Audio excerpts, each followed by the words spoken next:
Hello friends, स्वागत है आपका हमारे यूट्यूब चैनल विवेक मैथ एकेडमी में। तो आज हम सॉल्व करेंगे नवोदय के वो सारे क्वेश्चंस 2020 और 21 के एग्जाम में पूछे गए थे। चलिए वीडियो को शुरू करते हैं। तो सबसे पहला जो हमारा क्वेश्चन है वो ये है कि एक अभाज्य संख्या के कितने गुणनखंड होते हैं। एक अभाज्य संख्या के कितने गुणनखंड होते हैं, यानी कि एक प्राइम नंबर का कितना फैक्टर होता है। तो सबसे पहला जो क्वेश्चन है वो है एक अभाज्य संख्या के कितने गुणनखंड होते हैं। तो दो। एक अभाज्य संख्या के दो गुणनखंड होते हैं, यानी कि दो प्राइम नंबर होते हैं। जैसे कि एक 2 एक प्राइम नंबर है, इसका फैक्टर क्या होगा, तो एक 1 होगा और एक 2 खुद होगा। इसी को गुणनखंड कहते हैं और इसको अभाज्य संख्या को क्या कहते हैं, तो प्राइम नंबर इसी को कहते हैं। तो इसका दो गुणनखंड है इसलिए दो हो गए। अब आ जाते हैं हमारा दूसरा सवाल। दूसरा सवाल ये है कि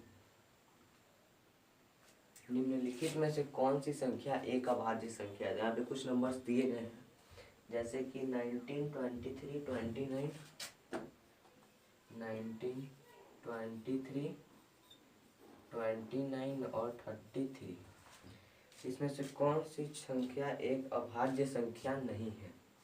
तो ये हो जाएगा हमारा 33। 33 जो है ये अभाज्य संख्या नहीं है, यानी कि ये प्राइम नंबर नहीं है, क्योंकि इसका मोर देन 2 फैक्टर है। इसका क्या क्या फैक्टर हो जाएगा, ठीक 1 हो जाएगा, 3 हो जाएगा, 11 हो जाएगा, 33 हो जाएगा। इसका मोर देन 2 फैक्टर है, इसीलिए ये प्राइम नंबर नहीं है। अब आ जाते हैं तीसरा सवाल। हमारा जो तीसरा सवाल है, निम्नलिखित में से कौन सी संख्या अभाज्य संख्या है। इसमें जो नंबर दिया गया है 27, 57, 77, 27, 57, 77 और 97। इसमें पूछा गया है कि इसमें से कौन सी संख्या अभाज्य संख्या है, यानी कि प्राइम नंबर है। तो ये हो जाएगा 97, क्योंकि इसका बस 2 फैक्टर्स ही है, इससे ज़्यादा इसका फैक्टर्स नहीं है, इसीलिए ये हो जाएगा। अब हमारा आ जाता है चौथा सवाल। हमारा चौथा सवाल ये है, प्रथम दो अभाज्य संख्याओं का योग्य कितना होगा। योग्य क्या मतलब हो जाता है, सम, यानी कि प्रथम दो अभाज्य संख्याओं का योग्य कितना होगा। तो प्रथम दो अभाज्य संख्या क्या है, तो 2 है और 3 है। ये यहाँ से शुरू होता है हमारा जो प्राइम नंबर। तो 2 और 3 को जोड़ देंगे तो आ जाएगा 5, क्योंकि योग्य का मतलब होता है सम। हम लोग को क्या करना है, तो सम करना है। और आते हैं अगला क्वेश्चन, 1 और 10 के बीच में कितनी अभाज्य संख्याएं हैं, यानी कि 1 से लेकर 10 के बीच में कितनी अभाज्य संख्याएं हैं। तो ये हो जाएगा 4। ये हमारा पांचवा क्वेश्चन है, इसका आंसर 4 होगा, यानी कि 1 से लेकर 10 के बीच में अभाज्य संख्याएं हैं कि 2, 3, 5, 7। क्या 9 भी नहीं है, 10 भी नहीं है, क्योंकि मोर देन 2 फैक्टर्स हो जाता है। उसका 4 भी नहीं है, 6 भी नहीं, क्योंकि वो सबका फैक्टर मोर देन 2 है, इसीलिए। चलिए अब आ जाते हैं नेक्स्ट क्वेश्चन नंबर 6।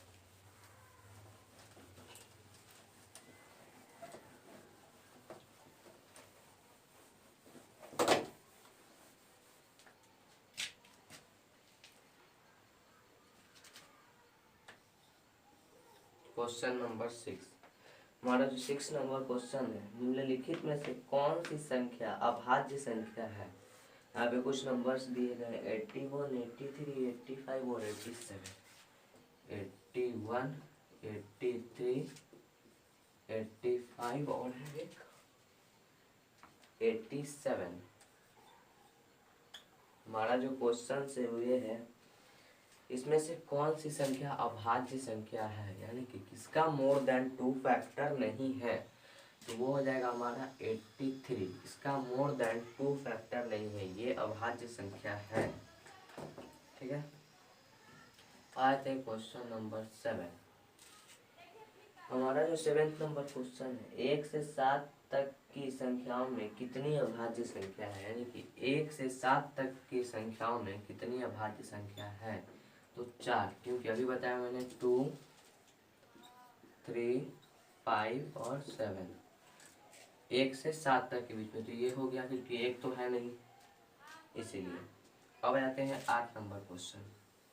हमारा 8वां नंबर क्वेश्चन है 100 तथा 110 के बीच आने वाली अभाज्य संख्या की संख्या होगी, यानी कि 100 से 110 के बीच कितनी अभाज्य संख्याएं हैं, तो वो भी होंगी 4। उसमें भी आएगा 102, 103, 105 एंड 107। अब आ जाते हैं 9वां नंबर क्वेश्चन। 11 से 20 तक में कितनी रूट संख्या होगी, यानी कि 11 से लेके 20 के बीच में कितनी रूट संख्या है। रूट संख्या का मतलब भी प्राइम नंबर ही होता है। 11 से लेके 20 तक में कितनी रूट संख्याएं होंगी, तो ये भी हो जाएंगी 4 संख्या। ठीक है, अब आ जाते हैं अपने 10 नंबर क्वेश्चन पर। हमारा जो 10 नंबर क्वेश्चन है वो ये है।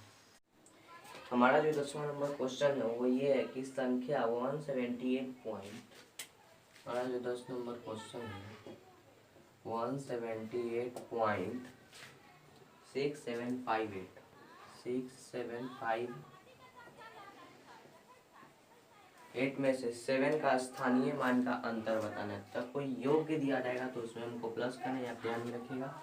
अगर अंतर दिया रहेगा तो उसमें क्या करना है, तो माइनस करना है। तो 7 के बाद एक अंक है, इसलिए 1 0, और फिर माइनस हमको यहाँ पे दिया हुआ है, ये अंतर निकालना है तो माइनस। यहाँ पे पॉइंट के बाद भी 1 7 है, तो यहाँ पे हो जाएगा 0.07, यानी कि इसको इसमें से घटाएंगे तो हो जाएगा 69.93। अब आते हैं अपने 11 नंबर क्वेश्चन पे।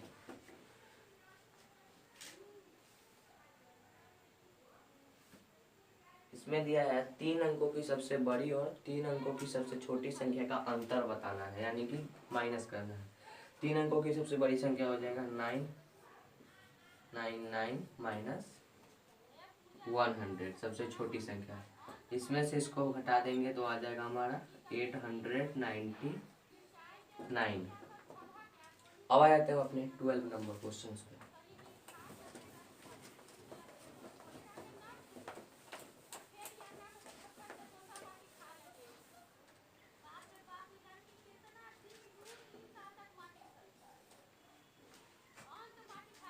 अब जो हमारा 12 नंबर क्वेश्चन है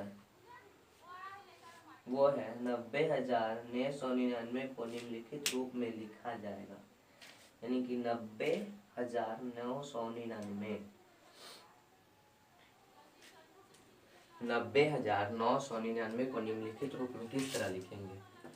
तो 90,999 को किस तरह लिखेंगे, ये हो गया। इसको इस तरह लिखेंगे 90,999। 90,099 को लिखना है, सिर्फ 900 नहीं दिया हुआ है। 90,099 को निम्नलिखित रूप में लिखना है, तो ये हो जाएगा। अब आया था अपने 13 नंबर क्वेश्चन पे। हमारा जो 13 नंबर क्वेश्चन है वो ये है।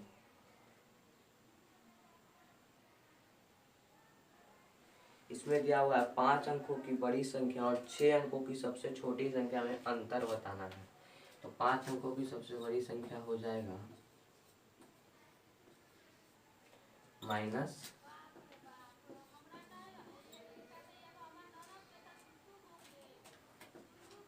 अब इसमें से इसको माइनस करेंगे तो ये कितना है, तो 1 10 100 10,000, यानी कि 99,999। ये कितना है, तो 1 10 100,000 10,000 लाख। 1 लाख में से 99,999 घटेगा तो आ जाएगा 1 आंसर। ठीक है, अब आ जाते हैं 14 नंबर क्वेश्चन। हमारा जो 14 नंबर क्वेश्चन है वो ये है।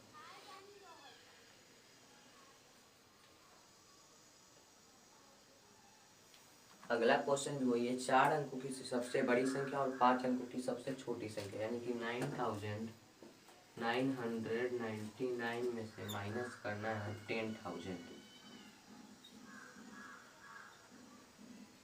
इक्वल टू 1 कि 9,999 और 10,000 एक ऐड कर देंगे तो ये भी 10,000 के बराबर हो जाएगा। अब आ जाते हैं अपने 15 नंबर क्वेश्चन पे। हमारा जो 15 नंबर क्वेश्चन दिया गया है वो ये है कि 23,200 में से 2 का स्थानीय मान बताना है। तो 2 का स्थानीय मान क्या क्या हो जाएगा? स्थानीय मान का अंतर बताना है।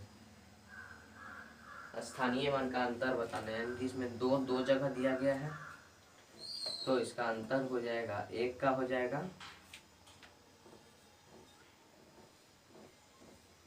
20,000 माइनस 200 इक्वल टू 20,000 में से अगर 200 घट जाएगा तो कितना हो जाएगा?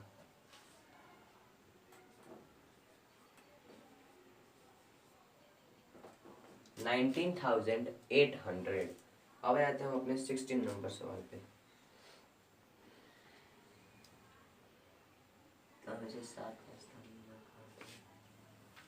अब आते हैं अपने 16 नंबर क्वेश्चन पे, यानी कि 16 नंबर जो क्वेश्चन है वो ये है 27,307 में से 7 का स्थानीय मान का अंतर बताना है। ये भी वही सेम क्वेश्चन है। तो 7 का स्थानीय मान का अंतर बताना है, तो 7,000 माइनस 7 इक्वल टू 6,993। अब आते हैं अपने 17 नंबर क्वेश्चन पे, जो कि ये है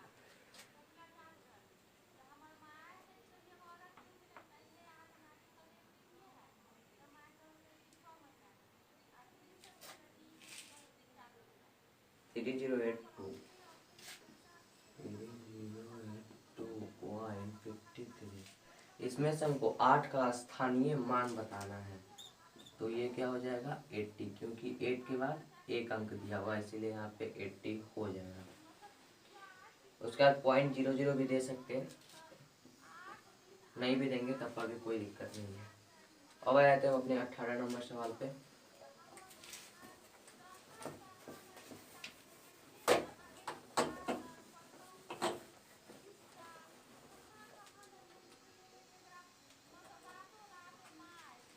हमारा जो 18 नंबर क्वेश्चन है वो ये दिया हुआ है कि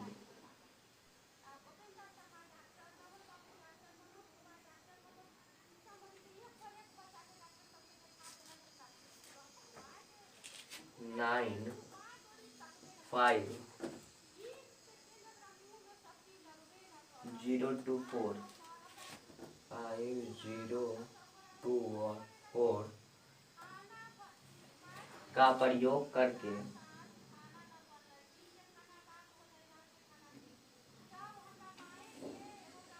5 अंकों का प्रयोग करके छोटी से छोटी सम संख्या बनाना है।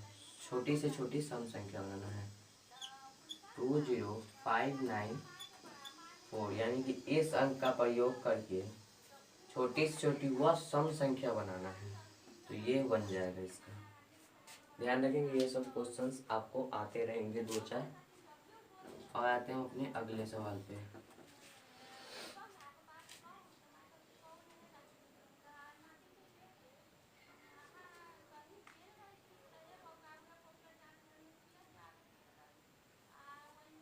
फाइव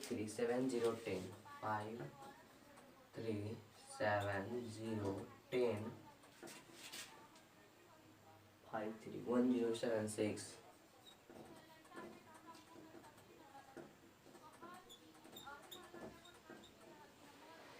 6 और 57304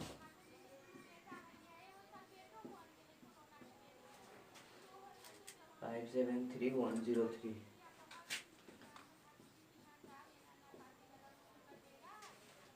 अब इनमें से बताना है सबसे बड़ी संख्या कौन है। तो ये दोनों ती होगी नहीं, क्योंकि इसमें दिया हुआ है कितना, तो 5,37,000 और इसमें भी दिया हुआ है 5,31,000 और यहाँ पे क्या दिया हुआ है, तो 5,73,000। तो इसमें हमको देखना है क्या, तो 5,73,000 दोनों में है। अब है यहाँ पे सिर्फ 41 और यहाँ पे क्या है, तो 103, यानी कि 5,73,103। तो ये हो जाएगा हमारा सबसे बड़ा संख्या। 19 नंबर का आंसर हो जाएगा 5,73,103। हमारा लास्ट क्वेश्चन है, क्योंकि बाकी के बचे हुए क्वेश्चंस हम अगले वीडियो में करेंगे। तो ये लास्ट क्वेश्चन है हमारा। लास्ट क्वेश्चन यहाँ पे दिया हुआ है,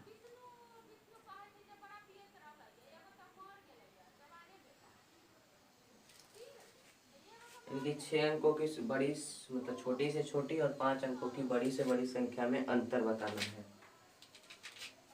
तो हो जाएगा 6 अंकों की माइनस 5 अंकों की।